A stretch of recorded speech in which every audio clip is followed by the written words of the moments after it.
लाक्षागृह आप लोगों को याद है? वही लाक्षागृह जिसमें पांडवों को जलाने की कोशिश की गई थी। जी हाँ, आज हम बात लाक्षागृह की करेंगे, महाभारत की करेंगे और ये बताएंगे कि महाभारत के लाक्षागृह को कलयुग में इंसाफ कैसे मिला। क्या है पूरा माजरा?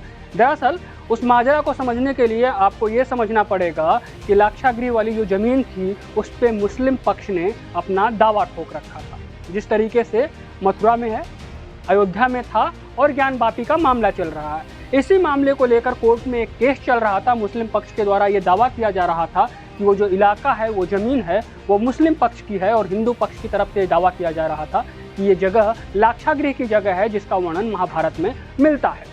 इसी को लेके कोर्ट में एक केस चल रहा था जिसमें हिंदू पक्ष की बड़ी जीत हुई है, क्योंकि हिंदू पक्षकारों ने वो तमाम सबूत रखे जो ये साबित करने के लिए काफ़ी थे कि यहाँ पे कोई मजार नहीं बल्कि महाभारत के समय में लाक्षागृह हुआ करता था। इसको समझने के लिए आप ये रिपोर्ट देखिए।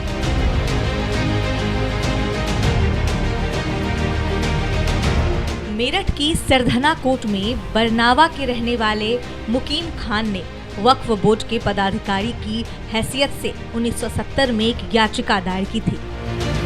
ये याचिका बागपत जिले के बरनावा में स्थित लाक्षागृह टीले को लेकर था। इस पर हिंदू मुस्लिम दोनों पक्ष अपना अपना दावा करते रहे हैं। याचिका में लाक्षागृह गुरुकुल के संस्थापक ब्रह्मचारी कृष्णदत्त महाराज को वादी बनाया गया था। मुस्लिम पक्ष ने दावा किया था कि यह शेख बदरुद्दीन की मजार है और एक बड़ा कब्रिस्तान है। यह यूपी वक्फ बोर्ड में दर्ज है।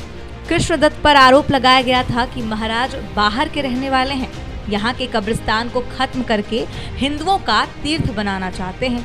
हालांकि मुकीम खान और कृष्णदत्त महाराज दोनों की मौत हो चुकी है। दोनों पक्ष से अलग अलग लोग पैरवी कर रहे थे।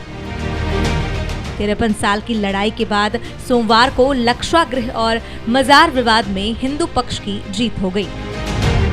100 बीघा से ज्यादा जमीन को लेकर 1970 से कोर्ट में सुनवाई चल रही थी। सोमवार को जज शिवम द्विवेदी ने मुस्लिम पक्ष की याचिका को खारिज करते हुए हिंदू पक्ष में फैसला सुनाया। हिंदू मुस्लिम पक्ष इस पर दावा करते रहे हैं। इस रिपोर्ट में जिस बरनावा गांव का जिक्र है, ये उन्हीं 5 गांवों में से एक गांव था जो भगवान श्री कृष्ण द्वारा पांडवों की तरफ से दुर्योधन से मांगा गया था। ऐसा कहा जाता है कि इसी जगह पे लाक्षागृह बना हुआ था। वर्तमान में जो बरनावा गांव है उसका महाभारत में वर्णव्रत के नाम से कई बार मिला है वर्ण। जिसके बाद कृष्णा और हिंदन नदी के तट पे स्थित ये गांव, इस गांव के साउथ में तकरीबन 100 फीट ऊंचा और 100 एकड़ की एक जमीन है। जिस जमीन को बताया जाता है हिंदू पक्ष के द्वारा कि ये लाक्षागृह है और मुस्लिम पक्ष कहता था यहाँ पे मजार है।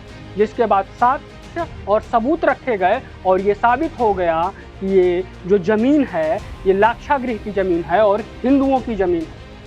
कई बार ऐसा होता है कि भारत के इतिहास में वो तमाम भारत के पवित्र ग्रंथों से निकले हुए या हिंदुओं के लिए एक अहम स्थान रखने वाले जगहों पे मुस्लिम पक्ष लगातार अपने दावे ठोकता रहा है। फिर चाहे वो ज्ञानवापी का मामला हो या फिर मथुरा का मामला हो या फिर अयोध्या में राम मंदिर का मामला। लेकिन इन सारी वीडियोज़ में जो सबसे बड़ी बात निकल के आई है कि सोमवार को हिंदू पक्ष की एक और बड़ी जीत हुई है। इस वीडियो पे आपकी क्या राय है, आप कमेंट बॉक्स में कमेंट करके बता सकते हैं। सोशल मीडिया के अगर किसी भी प्लेटफॉर्म पे आप ये वीडियो देख रहे हैं तो पेज को फॉलो जरूर कर लीजिएगा। यूट्यूब पे देख रहे हैं तो चैनल को सब्सक्राइब कर लीजिएगा।